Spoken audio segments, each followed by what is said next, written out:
What is up, friends? Good to see you. Thanks for being here.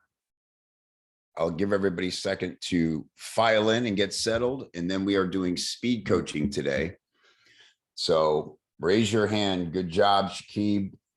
Raise your hand immediately if you want a coaching session one-on-one with me. I will take as many as I can in order, so don't be shy, don't overthink it, or you'll miss out. I see 1, 2, 3, 4, 5 hands already. Great. 6. So I'll do my best to get to you. I'm going to go as fast as I can. I'm going to top out at 7 minutes.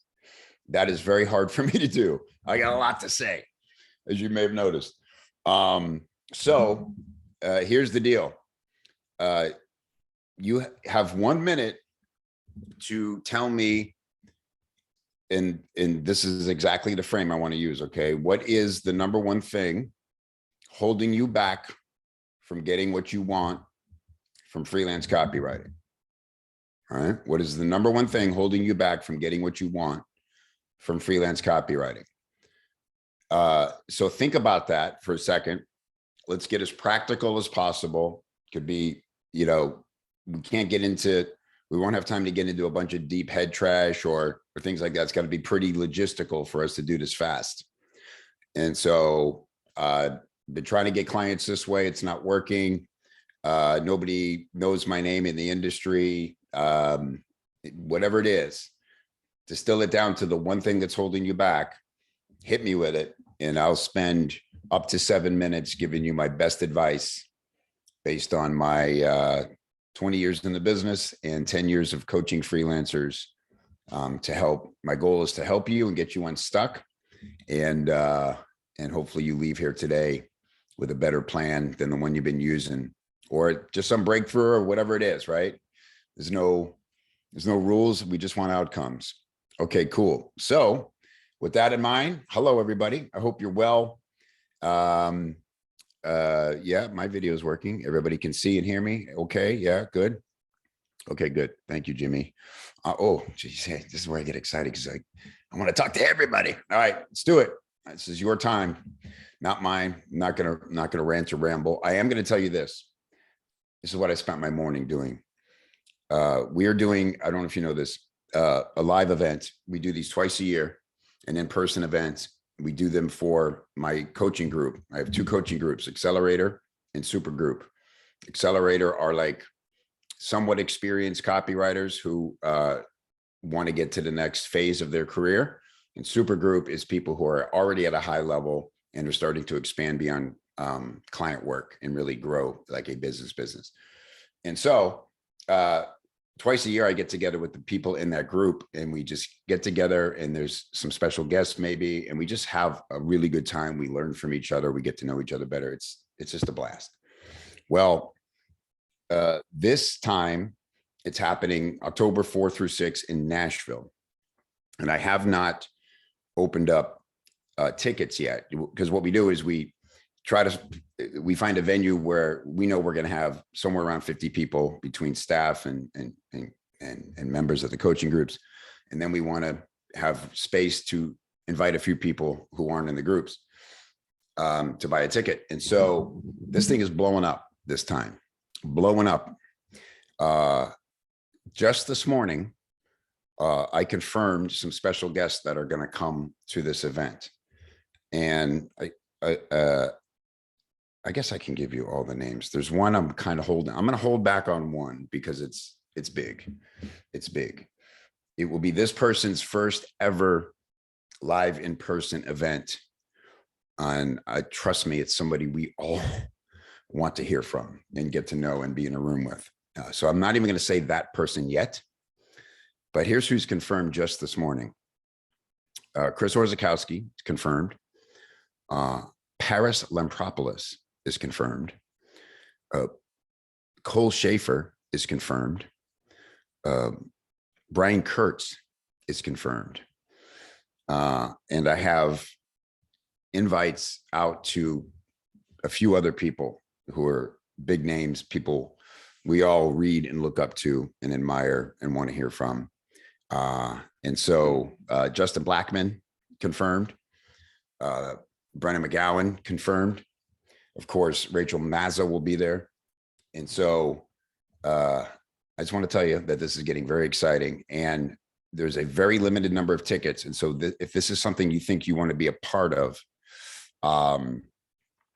do you have the list, the wait list? I believe it's copychief.com/event wait list. I should know this, but links aren't my job. So Jason, if you have that link or can find it, maybe you can pop it in here. Nothing to buy yet. You just got to get on the wait list. I promise you, this is going to sell out incredibly fast. And so if you want to be there, and members of Copy Chief will save a significant amount of money on tickets for being members. We always give our members a discount.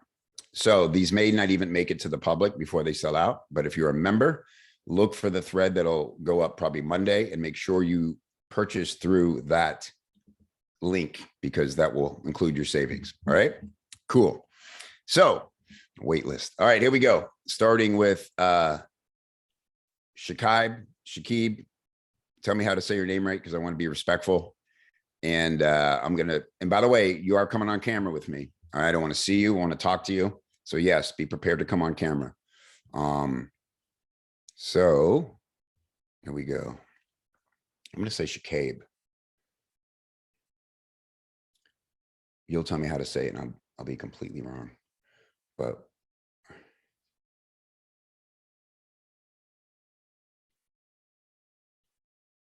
I see you. You gotta unmute. You gotta come on camera.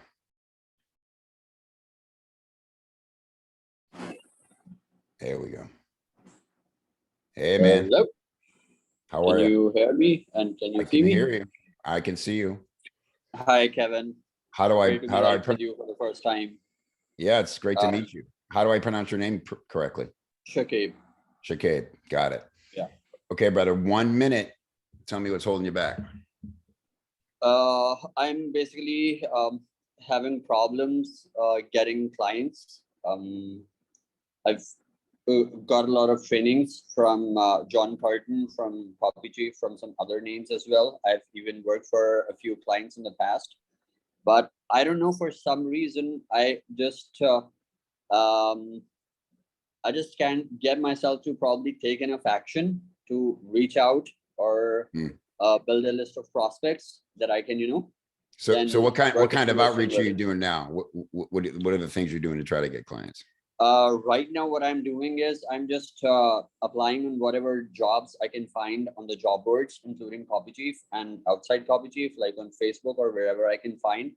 Okay. And another thing that I'm doing that have worked for me in the past as well is the people that I look up to and whose emails I'm subscribed to. I sometimes write to them and ask them if they would be okay me writing an email from them, no cost to them. And if they like what I write, then we can continue working. Yeah. It has worked for me a couple of times in the past, but How did it end up when the people took you up on that offer? What happened after that? You wrote the email, sent it to them, and they did what? One of the guys that I really look up to in one of the fields that I work in, 3D computer graphics, he loved the email that I wrote, and he thought I had nailed his brand voice and everything. And I wrote for him for, I think, a couple of months. Okay. But yeah, we just could not continue after a couple of months. I don't know, he got busy or what. All right, I'm gonna stop you there because we're over a minute. I got it. I got enough context. All right, Shakib, thank you. Now I'm gonna start my timer because again, I could go on for an hour about any of these topics. So I'm going to limit myself to 7 minutes. Okay. First of all, I commend you for doing the things you're doing. You're taking action. Look, I always say this, momentum, you have to create some kind of momentum for yourself. And it's better to try and fail at doing things than not try anything. You cannot sit around and be in your head. So good for you, and everybody take note of that. Good for you for just doing what seems logical. It's great that this worked with one person. I can tell you that there are a few things that can be a detriment to your reputation early in the game.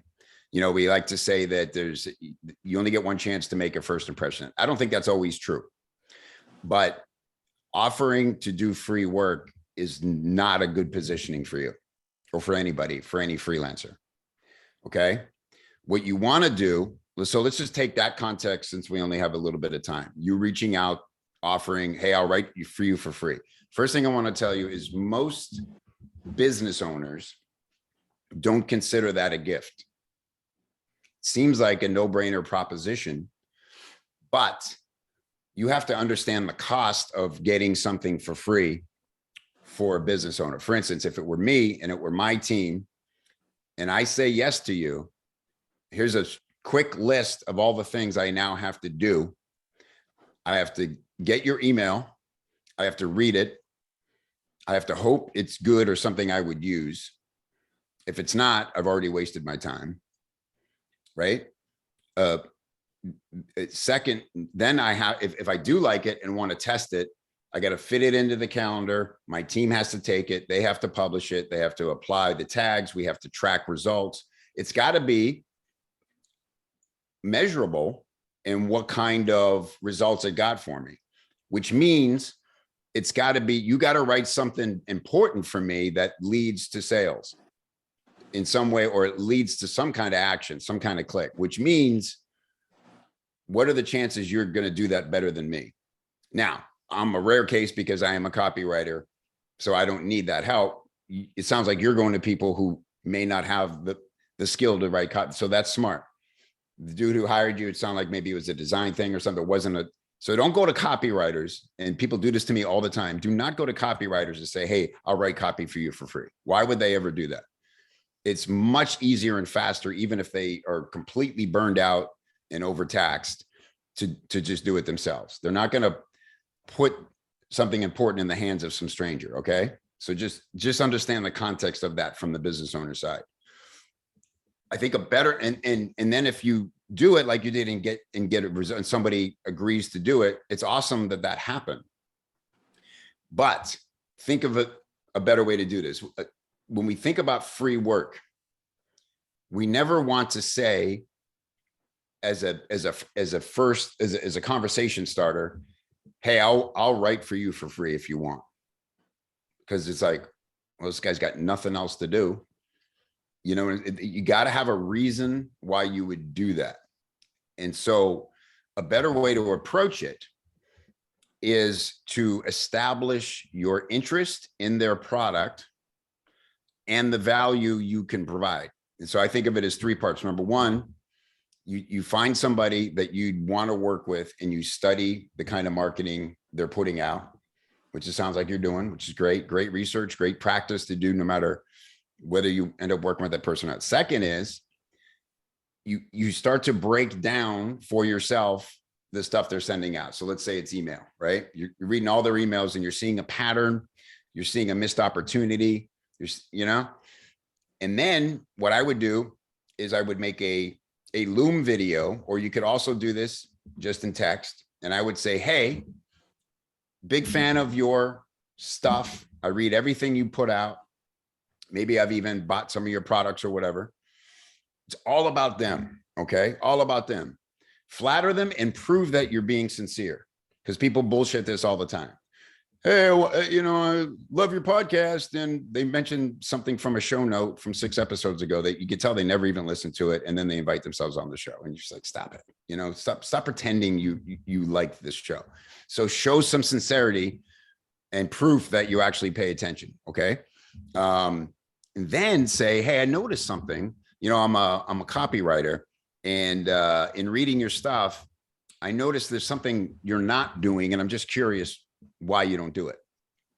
And then you point it out and you break it down. You say, like, for instance, this email, now you bring it up on the screen, you sent out recently. And they're like, wow, this guy's really reading my stuff.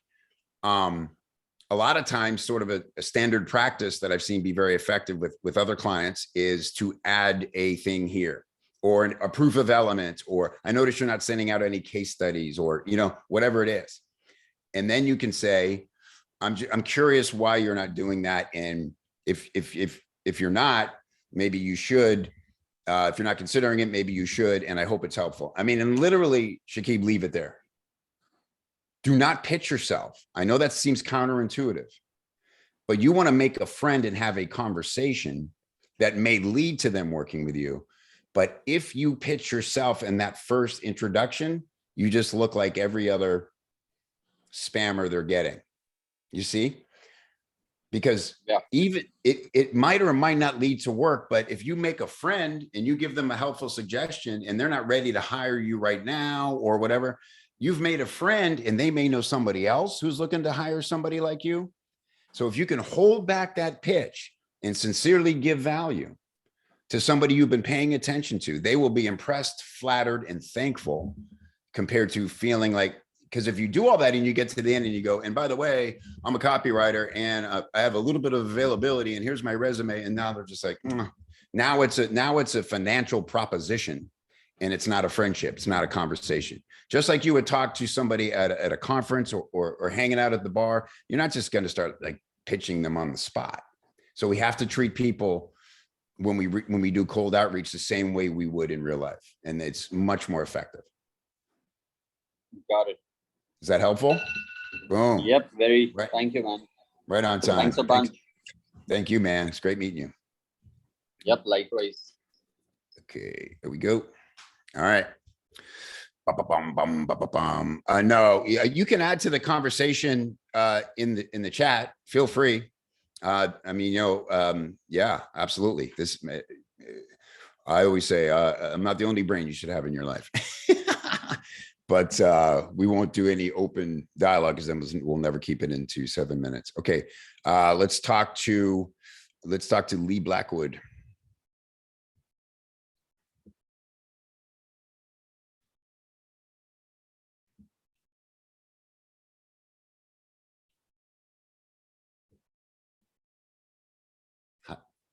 Hi, Lee. Oh, you got to unmute there.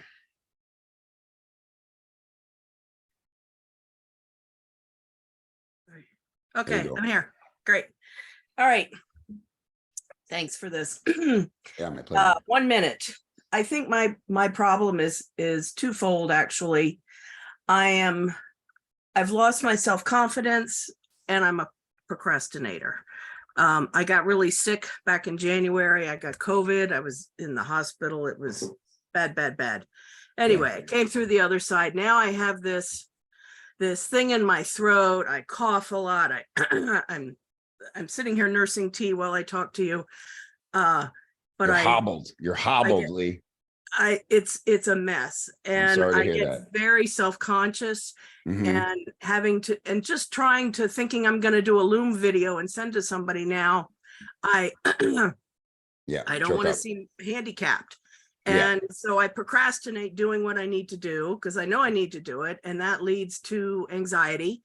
And the anxiety makes me guilty. And the guilt just makes bigger anxiety with a capital A. And then I get mad at myself for not doing what I know I can do, what I need to do. And I'm feeling, as I've gotten older, I've relied on my confidence and my looks and my enthusiasm to make up for my age. And now all of a sudden I feel like I don't have those things. Okay. So I don't know, maybe I need therapy instead of you, or maybe I just we all need therapy. Accountability partner. I'm going to say this to everybody. Please find a therapist. You'll see if you're on my list Sunday. On Sundays, I write very personal emails and tell stories and things. And it's there's never any agenda, but I'm talking about being in therapy tomorrow, Sunday's email. And by the way, if anybody's not getting those emails, copychief.com/insider, you can sign up for either just the Sunday emails or get everything. Lee, I feel you. Someone asked my question. My question is, I thought that was your question. Well, I guess not everybody understood what my question was. I mean, how do I get out of this? I understand. What do I need to do? Don't worry about them. They're in the crowd. Okay, got you. I want to commend your courage for being able to speak it. And here's what I want to say. When we have limitations, and like you said, I gotta start my timer. You're looking at your limitations in the context of things you used to have that you no longer do. And that's natural. But what we have to do when we're given a situation, a setback, is we have to say, what would I do if I didn't have those abilities anymore? What if I had no voice? What if I literally lost my voice? How would I communicate with people who I think I could help? All through text. Now, yes, we're in a business where people expect to be able to have a call with the person they're maybe going to do business with. But if you can do that through text, emails leading up to that, you can say to them before you get on the call, hey, I just want to let you know, I have a wicked COVID hangover, and you can go ahead and mute. Yeah. If you need to cough or something. It makes it very difficult for me to carry on a conversation due to respiratory issues without coughing. And so I just want to give you a heads up that if I do, I may be muting a lot, and please forgive me. It does not slow me down as a writer, as a creative, as a producer at all. I just know how it's going to look, it being the first time we meet. You just call it out. And suddenly now you don't bring all that anxiety to the call. You're just able to have a conversation, and the person now is sympathetic to what you're going through, and they're not, because it's. But I'm not making excuses. I mean, I hate making excuses. No, you're being honest. Okay. Everybody has stuff. Chances are they've been in similar situations at some point in their life where I had heart surgery in 2005, almost died, 6 months in recovery. You know what was the weirdest thing about it? When I was recovering, the way people would react to me. People I've known my whole life, cousins, family members, would suddenly look at me and like it was weird. It was like they did not know me anymore. They didn't know how to talk to me. You know what I mean? And I was like, wow, it must be the hardest part in some ways of being ill, because nobody hangs out with you anymore. They're all like treating you super delicate. And that's the whole context of now the conversation. And you're like, can we just hang out? It's like, yeah, I can't do shots with you tonight, but I'm still me, you see what I mean? So people know that. And so if you just give them a little content, you don't have to write a dissertation about it. You just mention it as a PS. Hey, just so you know, I'm dealing with this thing. I just want you to know it in no way affects my ability to do great work. It's a little troubling for me to have conversations now without it affecting me. That's all. And then they'll come to the call and they'll probably say, how you doing? And then maybe you'll bond over that. But you're just being real. We have to be honest, everybody. Like, just be honest. When people say to me, Lee, hey, I call it the freelancing conundrum, which is people always have this problem. They say, well, I can't get a job because I have no results from my copy, and none of my clients that I work with now tell me the results. And so what do I do? You be honest. If somebody says, hey, can I see some examples of something you've written that's got in the percentage conversion rate, and you go, I don't have that. Oh, well, and listen, I want you to know it's because I've been doing this a year, and I know I've done great work for my clients, but they just don't share numbers. I've asked them for numbers and they're not giving them to me. And that's just how it is. I can show you that work. I can tell you everything I have information wise, but I'm not part of their company. I was just contracted to write this, and knowingly that they're just not sharing the numbers with me. Right. And so you just be honest, because look, at the end of the day, Lee, people hire people they like, trust, want to work with, believe in. And so if you state your case for who you are, where you are now, and just be sincere, people will hire you over people with more experience sometimes, because they like you and they trust you because you're being honest. When do we trust people? When people screw up, right? And they publicly, like celebrities or whoever, The only time we want to forgive them was when they come out and they sincerely, not reading off some stupid PR statement, and they look in the camera and they go, I screwed up. I am sorry. This is not who I am, whatever. It has to be sincere. And then we go, all right. Because we what do? We put ourselves in that situation and we have empathy and sympathy. And then we're looking to see, is this person being sincere? That's why it doesn't work well for politicians usually because they're never sincere. You know what I mean? Yeah. And you compare that to the worst thing when people just literally, it's like they took somebody else's apology and I'm so hurt by anybody I may have Recycled it. Yeah. Stop it. You know, just don't say anything. Just own it. So I feel for you, but this is not something you can overcome. You just have to be honest about it. And then you just have to dazzle them with the value you can provide. Necessity is the mother of invention. And if you go, well, I got to be so damn good that they're, despite the fact that I'm hacking up a lung during the call, they're going to be like, you know, I don't care. I want Lee. She's going to get the job done. She gets me. She's the one. And it's not going to be an issue from there. Don't let it be the thing that holds you back. Be the thing that forces you to get better in other ways. Okay. You can do it. Thank you. Thank you. I appreciate you. And I'm rooting for you. I appreciate you, Kev. Thank you. Thank you very much. Thank you, Lee. Awesome. Let's talk to Robin Burke.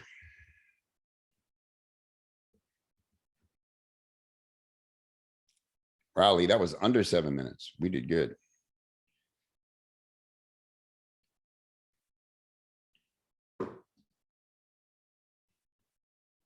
See, look at all the love and acknowledgement you're getting in the, oh, sorry, Robin, did I not promote you?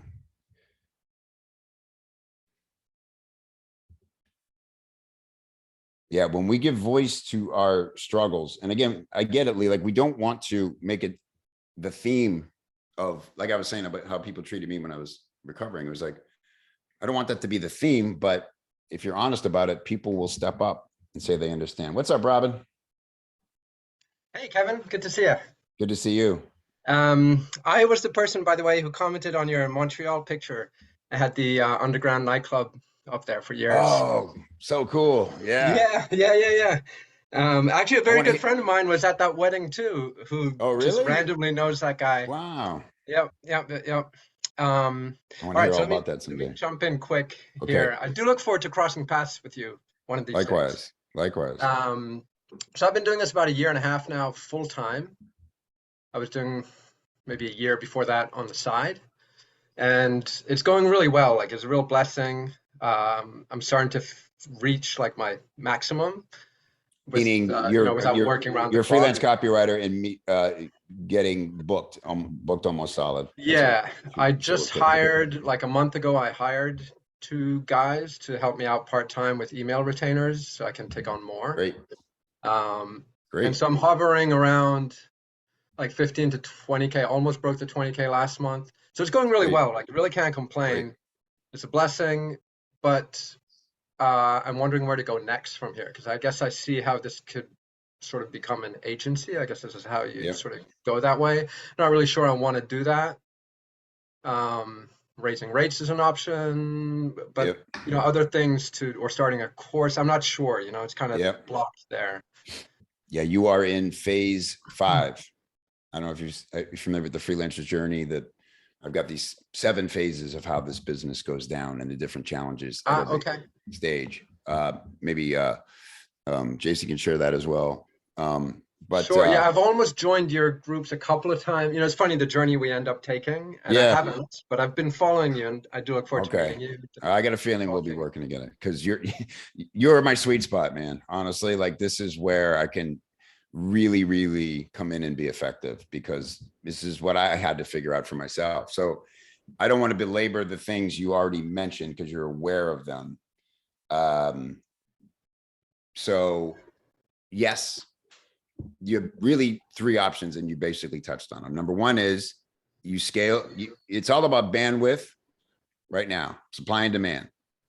Do you want to be able to keep your prices around the same for the services you're currently providing and comfortable with, and bring on more people to work under you. And so you're just playing with margins there, right? Pros and cons, you scale. Agencies are really tough, man, because at the end of the day, Robin, it just means that you have a bunch of clients. Yeah. Even if you can streamline it to the point where you kind of almost don't have to touch the jobs, you're still the chief at least. And maybe you can scale to, and this is how agencies work. You know, the guy who started it, person who started it, does it all, and then they grow a team, and then they're, why are you calling me? I'm at the spa. What could be happening that requires my attention? But man, that's a slog getting to that point. You know what I'm saying? It can be done. And I've coached people through doing it. Some people love it. It works well. But the one thing I've never seen not happen is there's a phase in the middle where you just have a bunch of clients. It's your name on the line. You have to be ultimately responsible for the quality of the work and it getting delivered on time. Yeah, and I see that already. I'm kind of enjoying the copy chiefing that I'm starting to do now with so it's a nice change. But I do realize, like, you know, there's a guy, they're halfway across the world. I'm like, you know, if something happens, how am I going to meet deadlines? Things like that. I call it the middle management problem. Yeah. Because, and this is why it's hard. You need somebody as good as you to replace you in that role, quality control, who's affordable and available for whatever happens. Meaning the deadline is Monday. On Friday, you get a call from the freelancer on the project and they're like, this thing happened. I can't be anywhere else. It's a life emergency. And by the way, I was procrastinating a little and I only have one of the 5 emails written, whatever it is. Now you need somebody to come in like overnight, know how to handle this, execute, and get that damn thing delivered by Monday. That's it. And so how do you keep somebody on retainer who's only there to kind of react to emergent? You know what I mean? It's just logistically very, very challenging. It can be done. Something happens eventually, inevitably. Well, it's just, again, it's like, and you still have all the stress. And those are the moments where you're like, this would have been so much easier if I just did it myself.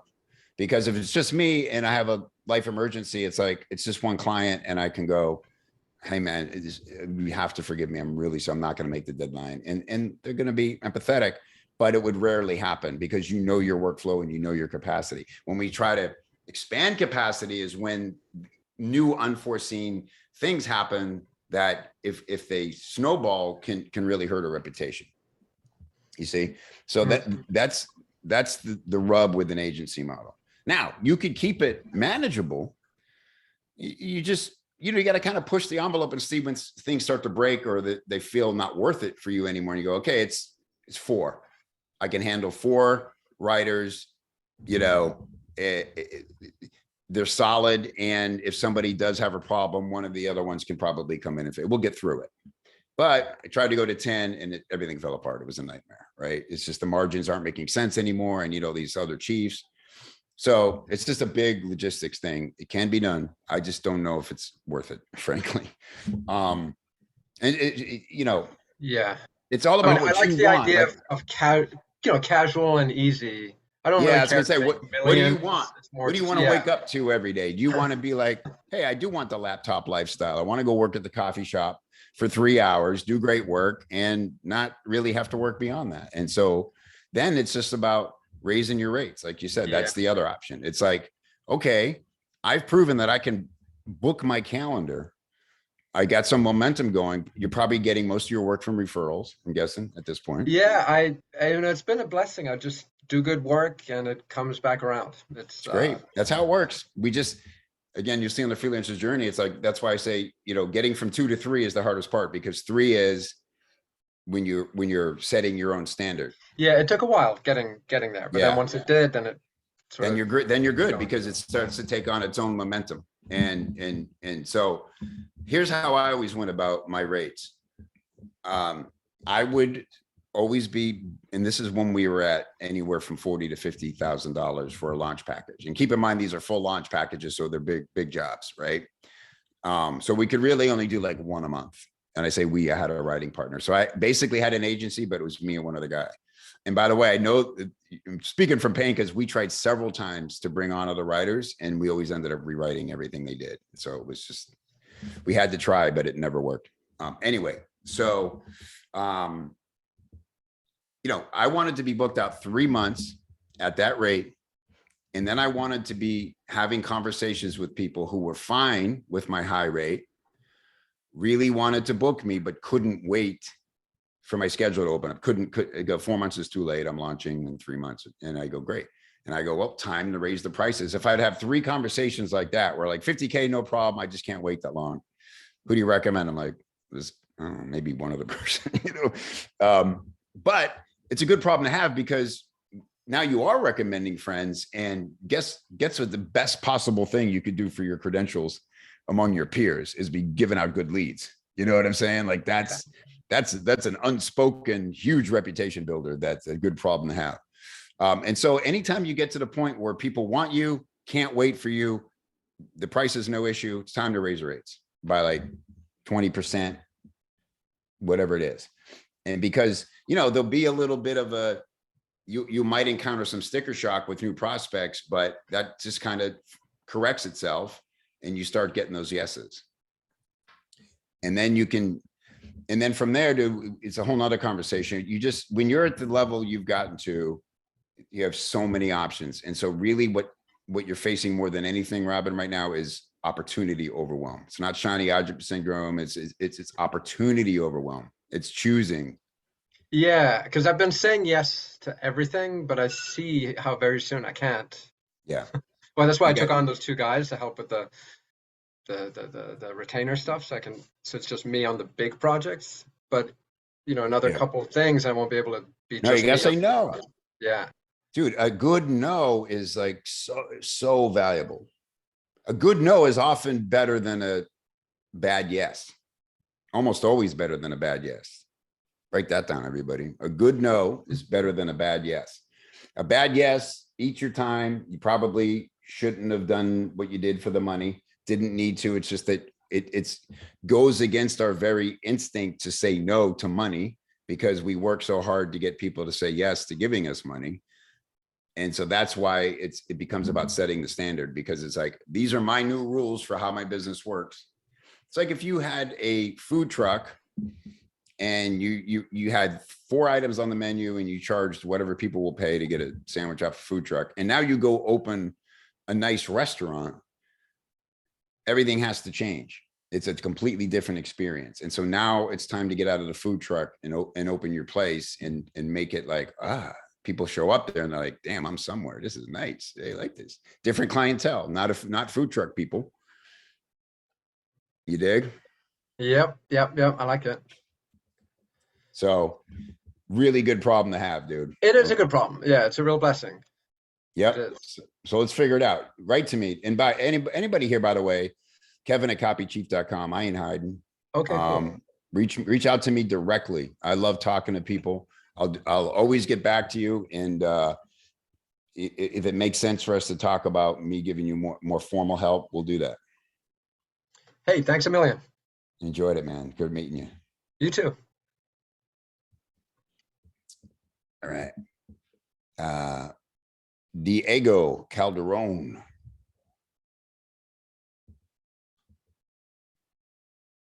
We're doing pretty good. Was that 3?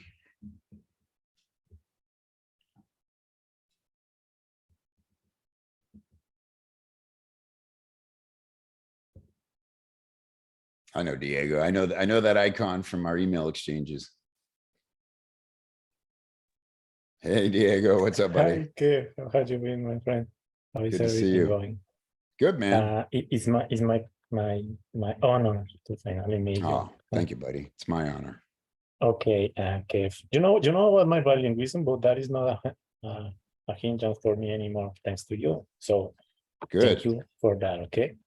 I'm Awesome. going to be very brief, and I'm going to read mine, so I can explain myself. Okay. Yep. I read the book Client Acquisition by Chris Orsi. Since then, I've broken the mold, revamped everything, and started a hybrid inbound-outbound approach for leads and prospects on social media. What would you add? I'm sorry. Say a little slower. That last part. Okay. Okay. Since then, I've broken the mold, revamped everything, and started a hybrid inbound outbound approach for leads and prospects in social media. What would you add? I'm trying to build rapport. I'm trying to look for pain points. I'm trying to poke the bear with those pain points. I only do two approach to follow-ups, and then let them be and go for someone else. Okay, let's start there. Every freelancer I know follows up at least 50% less than they should. Everything is follow-up. Oh, let me start my timer. Listen to this, Diego. At least 5 times in my career, I've had freelancers that I coach then become in a position where they're hiring other copywriters, right?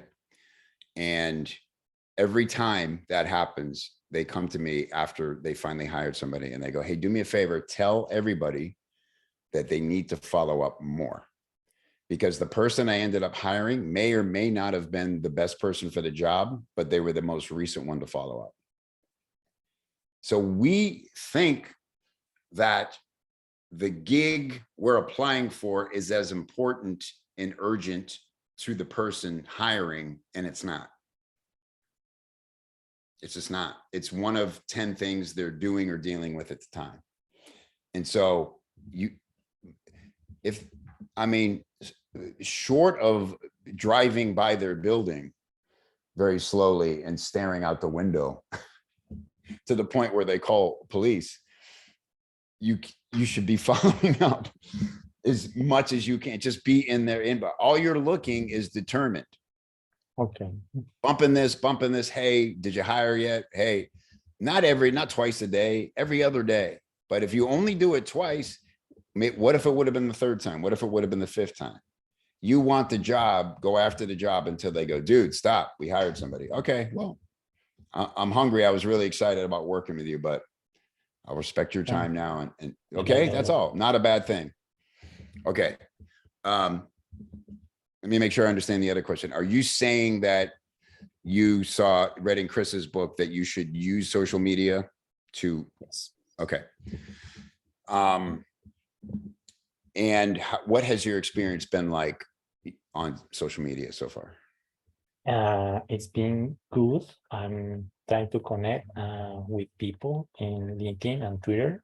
I'm sharing everything I know using threads, using posts, short posts, well edited, and responding to every comment there and trying to build rapport. And I'm using LinkedIn option for online events in my niches, tech, e-commerce, and pets. Those are my niches, and I've been in those niches for 14 years.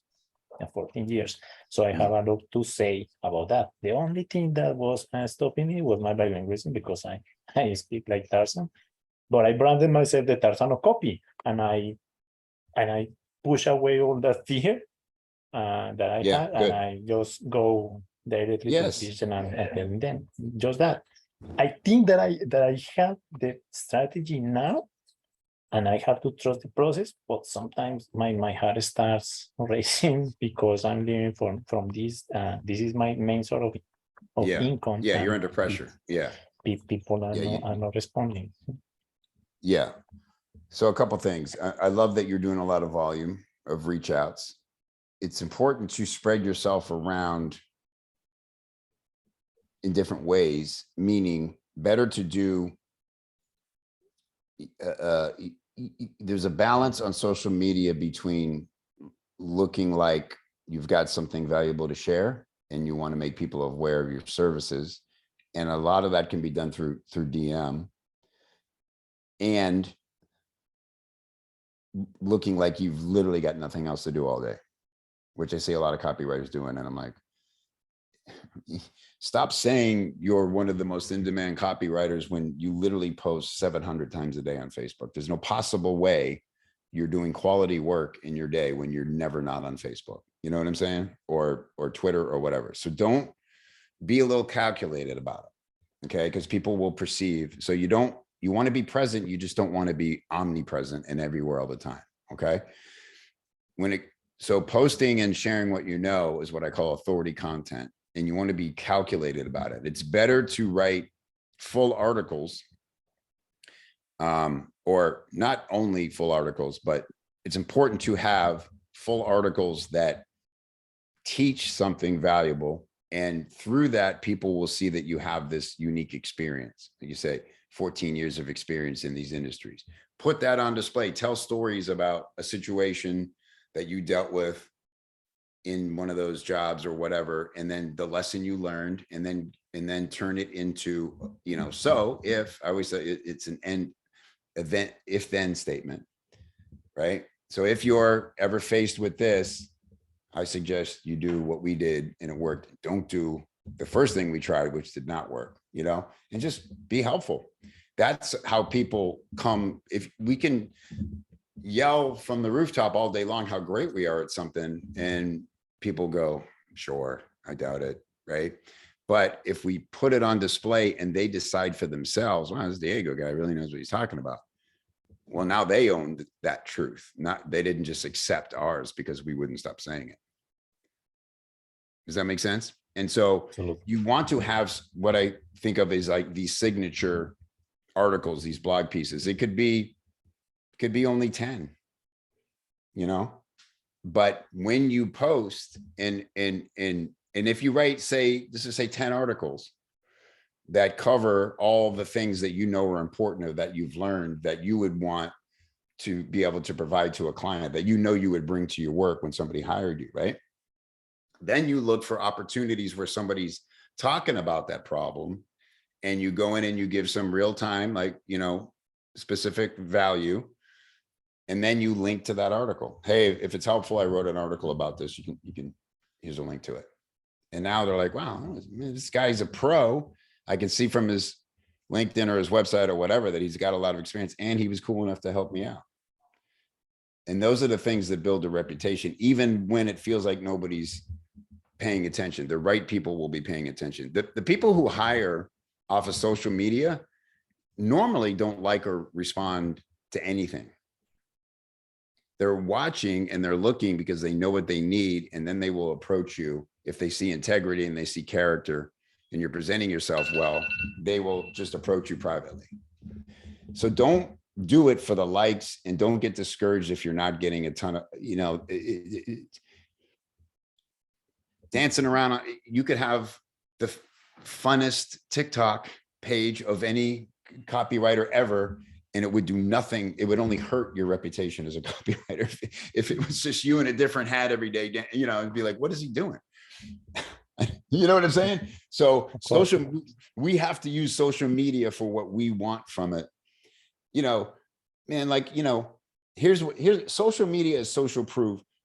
There's so few times you can actually get excited, and maybe I'm a different market, but one thing is like, so Metallica, right? I like the band Metallica. They're not like my favorite band, but I like them.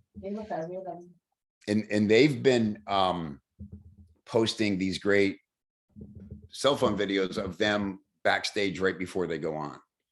And dude, it's so epic. You can see other crowds going crazy. And I'm looking like right at James Hetfield and seeing how he like loosens up and ties his shoe before he walks out. People, and I'm like, damn it, I got to go see Metallica on this tour. Man, it looks killer.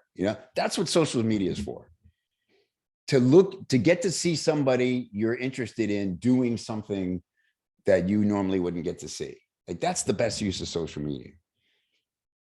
Trying to convince people that you're an expert in something is like really hard. You can do it, but they got to come to you. You got to be present, but you got to make them lean in, just like any good copy. Okay. Okay. All right. I hope that's helpful. I know I kind of went all over the place there. Did I answer your question? You say is helpful, my friend. Even a good morning for you is helpful. Thanks, Diego. All right, brother. Okay. Enjoyed meeting you, man. Okay. Okay. We're doing good. Probably have time only for one more. I'm gonna go to John DeCamp.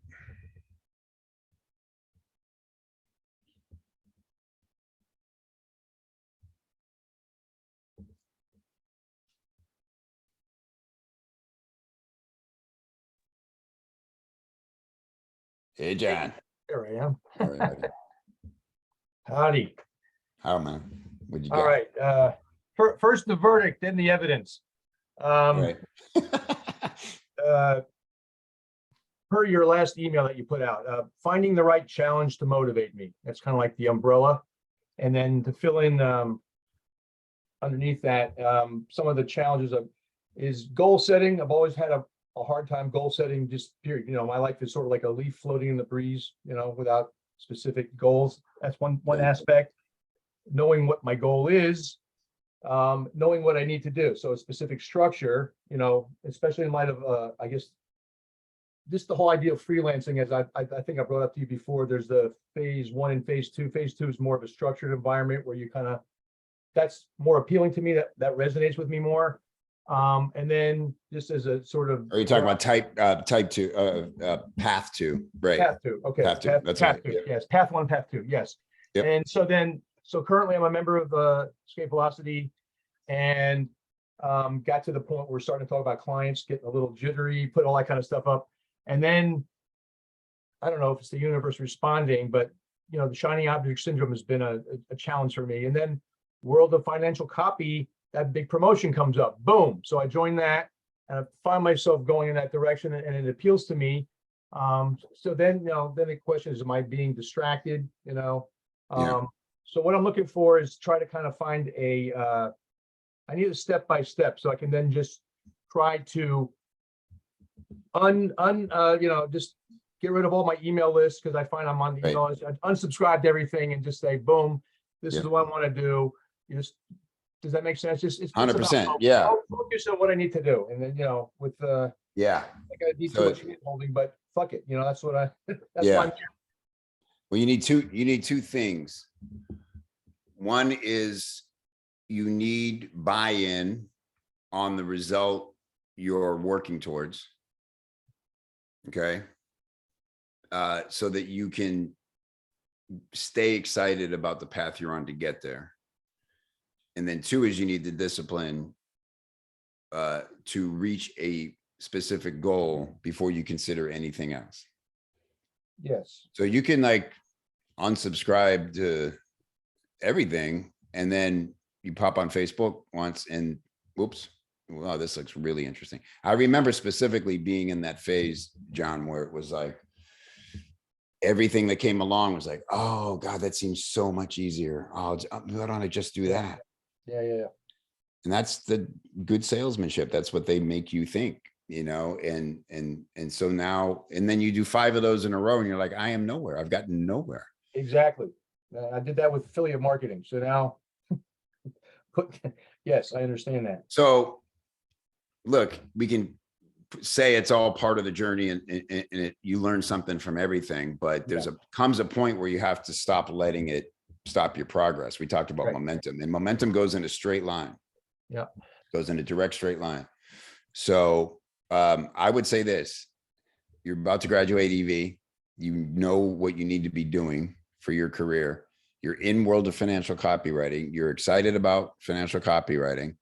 So say, okay, and Joshua will be back next week, by the way, and it'll help with this. I would say, hey, everybody, this is where I'm at. You just go in the world of financial and like start a thread, because I'm sure other people having similar experiences, because we all do, and say, I want to state a specific goal, you know, over the next 30 days that I'm going to stay solely focused to reaching. What should that be?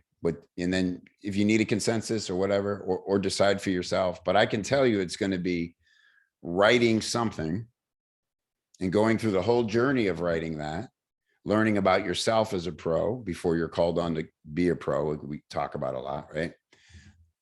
Because the only proper end result for that goal should be you have a piece of something that you can put on display and say, here's where I'm at right now. I feel pretty good about it. Well, that's actually pretty tangible. That's yeah. Yeah. And it's what we want somebody to hire us to do. So we have to do it for ourselves first. Right. It's the only really logical thing that we should be doing. Learning to do a thing with AI, or learning to do, account management or Facebook ad management. that's all big, complicated stuff that it feels important. And then, oh, once I have that, I'll be able to plug. You already know what you want to do. You're a writer. You want to write. You want to become better. You have a good idea about what you want to write about. Go write something that challenges all those desires, and let it be messy and let it be hard. You're in a place where you're going to get amazing feedback and guidance along the way, and just stick to it until it's done. And then when that's done, you'll feel like a different person, and then start on the next one. But every time you do that process, you're learning about yourself as a craftsman. Yeah. And the business stuff you'll figure out and use as needed. So many of us, so many freelancers these days, I notice they get all the business stuff figured out, and then they don't even really know what they do or what they offer or what they're good at, because they're like, well, I've just been prospecting my ass off. It's like, but who should hire you and for what? Why should they hire you over anybody else? You know, when you say, what do you mean when you say buy-in? Buy-in, I mean that you need to believe for yourself, because you've shown that you'll trust the person. You trust me. Yeah. You've shown that you'll follow a system. So you're like, okay, I believe that this system, escape velocity, can get me where I want to go.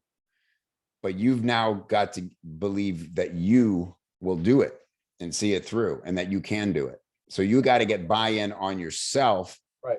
Otherwise, I know people in their 70s who are still students in this stuff.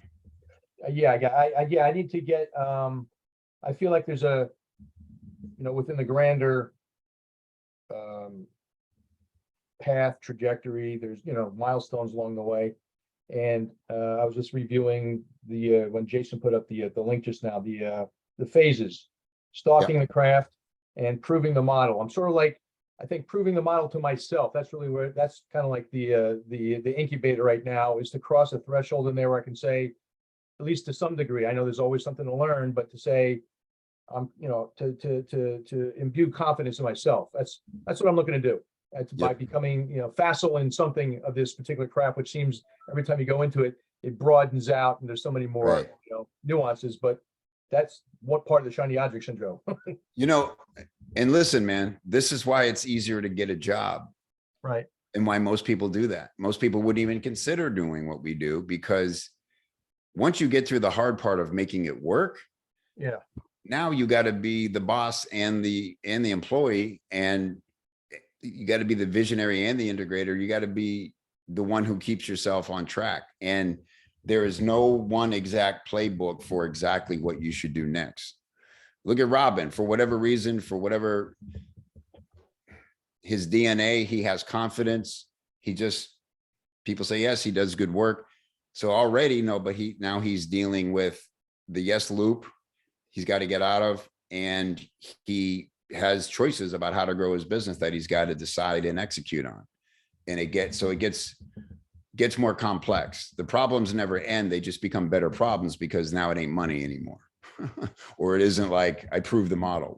That's why I say, John, we got to get to phase 3. We got to prove the model in phase 2. And then in phase 3, we have to set a standard. Right. Because if you don't get to 3, it could fall apart at any minute. Once you get to 3, and then you can see where you can get to 4. Once you're at 4 and 5, you're good. Yeah. You can ride that as long as you want it and have it look however you want. Okay, so my takeaway from this sounds like is to go into World Financial Copy, say I need help in establishing a goal so I can keep my head down. Yep. What is it? And then I can kind of fine tune that. That's sort of like that's my next step. Yeah, and if I saw that post, I'll just tell you what I would answer right now is I'd say write an editorial. Well, it's funny you say that, because that's what I'm working on currently. Good. Feedback from, I think Jimmy's on this call, from him. Yeah. Carolyn just responded. Deepak, who's I know from before Copy Chief, he's awesome. Yeah. So you're getting world-class feedback on, you can't beat that. And so, if you finish the first one and feel good about it, right, spend the next 30 days doing nothing but getting really good at writing editorials. You're going to grow from everyone. This is my takeaway for everybody. We'll end here. There is no such thing as time wasted writing ever for a writer, ever.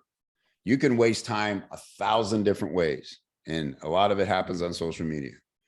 But when you're sitting and thinking about what you're writing and choosing the words to make it as good as it can be, that will never be time wasted. It's like we got a giant, it's like the great sculptors. The face is in there and I got to chip away.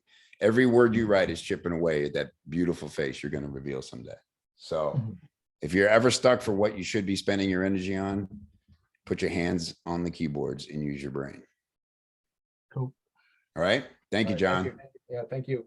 Thank you, everybody. This was great. Let's do them again, huh? If I didn't get to you, get here first and I'll try to remember. I see Dalton, I see Amar. We'll try to put you first next time. Thanks, everyone. Have a great week. Bye.